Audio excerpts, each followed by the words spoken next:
कटक जिला महांगा ब्लॉक रे आम आदमी पार्टी विधायक प्रार्थी भाव शारदा प्रसाद दास को घोषणा कर आज वासुदेवपुर स्थित आम आदमी पार्टी कार्यालय परिसर में एक सांबादिक सम्मेलन अनुष्ठित हो यह अवसर में विधायक प्रार्थी श्री दास स्थानीय राम मंदिर और मां नागेशुणी पीठ में परिदर्शन कर प्रभु कृपा लाभ करथिले। दलर मुख्य आभिमुख्य शिक्षा स्वास्थ्य बिजुली पानी और रोजगार संपर्क में आलोचना करथिले। एथिसह महांगा को एक विकसित महांगा निर्वाचन मंडली गठन करने को प्रतिश्रुति देथिले। उक्त कार्यक्रम में महांगा ब्लॉक सभापति दुष्मंत कुमार राउत, हेमंत कुमार राउत, कलिंग स्वाई, विश्वप्रकाश महांती, बिरोचा दास, आशुतोष राउत, संतोष कुमार सेठी, त्रिलोक्य नाथ बल, सुकांत कुमार मल्लिक, आदित्य नारायण कानूनगो, अवनी पैड़ा, प्रशांत सामल, रघुनाथ सामल, जयंत कुमार सिंह, सुशांत दासों समेत बहु दलीय कर्मी माने उपस्थित थे।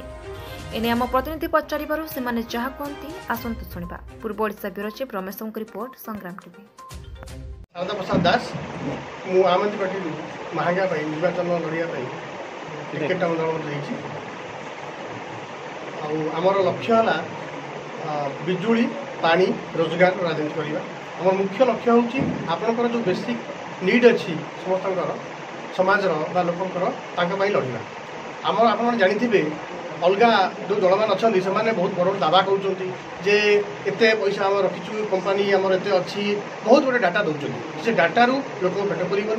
आमर जो दरकार बेसिक जिनस जो साधारण लोकों दरकार जमी गोटे लोकटार शिक्षा जब मागणा स्वास्थ्य मागणा जोटा कि विदेश में अच्छी आम जोगे दि जाए और रोजगार पिला जोगे दि जाए आर्थिक स्थिति उन्नति हम एवं से माने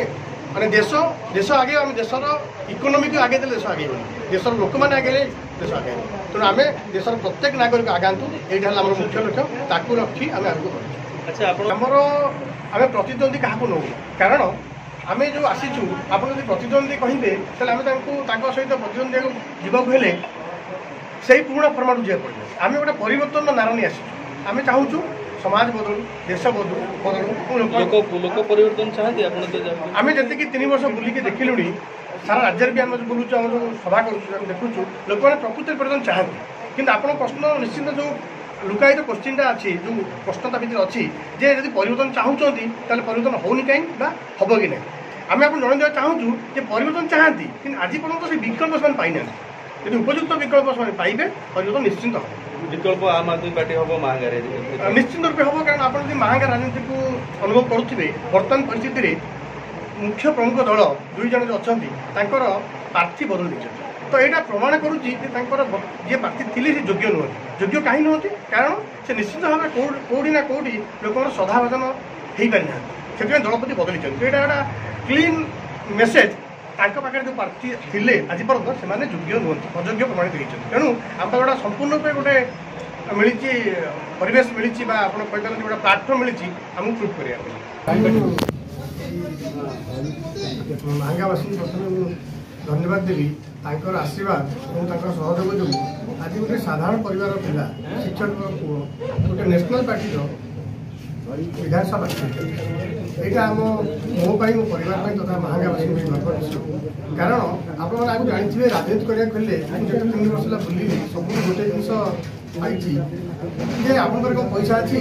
आप शक्ति अच्छी राजनीति राजनीति पैसा कारण यहाँ गोटे ग्यारंटी अलरेडी बदल तो सही परिप्रेक्षी गोटे साधारण पिला को आम आदमी पार्टी कैंडिडेट करवा नेशनल पार्टी गर्व विषय ये 2टा कथा प्रतिपादित होचे आम दल शिक्षित योग्य लोक कैंडिडेट करे से पैसा अर्थ बल बाहुबल कौन अलग सोर्स को देखे सी देखे जी समाज पर कम कर लोक सहित जे पार्टी को आगू नेब और केवल ही केवल लोक समस्या नहीं लड़ब आम कैंडिडेट कर जोटा कि आज प्रतिपादित होती आम दल बारंबार से प्रमाणित करुच्छे तेणु आमर आभिमुख्य यह रही आम केमी समाज वर्तमान परिस्थिति जो लोक मान जो मौलिक समस्या रही केमी आम उपस्थापन करूँ विधानसभा करूँ पार्लियामेंट करूँ सुधार चेष्टा करूँ आपन कहना चाहे आज प्रेस मीट पूर्व मुझे जस्ट गाँव में बुलूली आम राज्य घर डोर टू कैम्पेनिंग कराला से गोटे मुख्य समस्या बाहर से समस्या कौन घरे घरे फैन कारण कारण बिजुली ଯେତିକି ମାତ୍ରା ଆସିବାଟା ଆସୁନି ଯଦି ପତ୍ର କାହିଁକି ଆସୁନି ବିଜୁଳି କମ୍ପାନୀ କହୁଛି ଯେ ଆପଣମାନେ ଦେୟ ଦେଇନାହାନ୍ତି ତ ଦେୟ ଦେଇନାହାନ୍ତି ଯଦି ତାହେଲେ ବିଜୁଳି ସମ୍ପୂର୍ଣ୍ଣ କାଟି ଦିଅନ୍ତୁ ଯଦି ଦେୟ ଦେଇନାହାନ୍ତି ରଖିଛନ୍ତି କାହିଁକି ଏ ଲୋକଙ୍କୁ ଗ୍ରହଣୀ କ୍ୟାମ୍ପ ରଖାଯାଇଛି ଆମେ ଇଲେକ୍ଟ୍ରିକ୍ ଦେଉଛୁ କିନ୍ତୁ ପାଉନାହାନ୍ତି ଆପଣ ଦୁଃଖିତ ହେବେ ଆପଣ ସମସ୍ତେ ଜାଣିଛନ୍ତି ଯେ ବିଜୁଳି କେଉଁ ପରିମାଣରେ ଓଡ଼ିଶାରେ ପ୍ରସ୍ତୁତ ହେଉଛି ଏବଂ ବାହାରକୁ ବିକ୍ରି କରାଯାଉଛି ସେଠି ବଳକା ରାଜ୍ୟ ହିସାବରେ ଆମେ ବିଜୁଳି ବାହାରକୁ ଦେଉଛେ କିନ୍ତୁ ନିଜ ରାଜ୍ୟବାସୀକି ବିଜୁଳିରୁ ବଞ୍ଚିତ କରାଯାଉଛି ତେଣୁ ଏଇଟାକୁ ନେଇକି ଆପଣ ଜାଣିଥିବେ ଆମ ପାର୍ଟି ଲଢ଼ୁଛି ବିଜୁଳି ଶିକ୍ଷା ସ୍ୱାସ୍ଥ୍ୟ ତେଣୁ ଏ ଯେଉଁ ମୌଳିକ ଯେତେବେଳେ ପ୍ରଥମ ବିଜୁଳି ଯିବେ ଆପଣ ଜାଣିଥିବେ ଯେତେବେଳେ ଭାରତ ସ୍ୱାଧୀନ ହେଲା ସେତେବେଳେ ଆମର ସମସ୍ତେ ନାରା ଦେଉଥିଲେ ଯେ ଖାଦ୍ୟ ବସ୍ତ୍ର ଏବଂ ବାସଗୃହ ପାଇଁ ଆମେ ଆସିଛୁ ଆପଣ ଯୋଗାଇ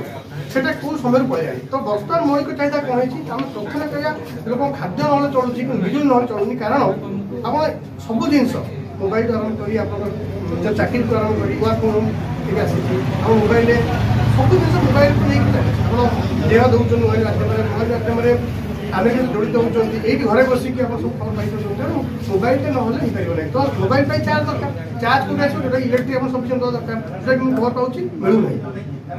ତେଣୁ ଆମେ ସେଇଠୁ ଆରମ୍ଭ କରୁଛୁ ବିଜୁଳି ଶିକ୍ଷା ସ୍ୱାସ୍ଥ୍ୟ ତାକୁ ନେଇ ଆମେ ଆସିଛୁ ଲୋକଙ୍କ ପାଖରେ ପହଞ୍ଚିବୁ ଲୋକଙ୍କର ମୌଳିକ ଚାହିଦା ପୂରଣ କରିବୁ ଆମର ଉଦ୍ଦେଶ୍ୟ ଧନୀ ଧନୀ ହଉ ଗରିବ ଗରିବ ନ ଆମର ଆମେ ଚାହୁଁ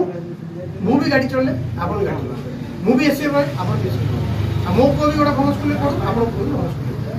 ତ ସେହି ଉଦ୍ଦେଶ୍ୟରେ ଆପଣମାନେ ଜାଣିଥିବେ ଆମର ସାଥୀମାନେ ସମସ୍ତେ ଶିକ୍ଷିତ ଚାକିରିଆ କେହି ଅଯୋଗ୍ୟ ନୁହେଁ ଆପଣ ଯଦି ଡାଟା ନେବେ ଆପଣଙ୍କର ଏଠି ଆମର ହେମନ୍ତ ବାବୁ ଅଛନ୍ତି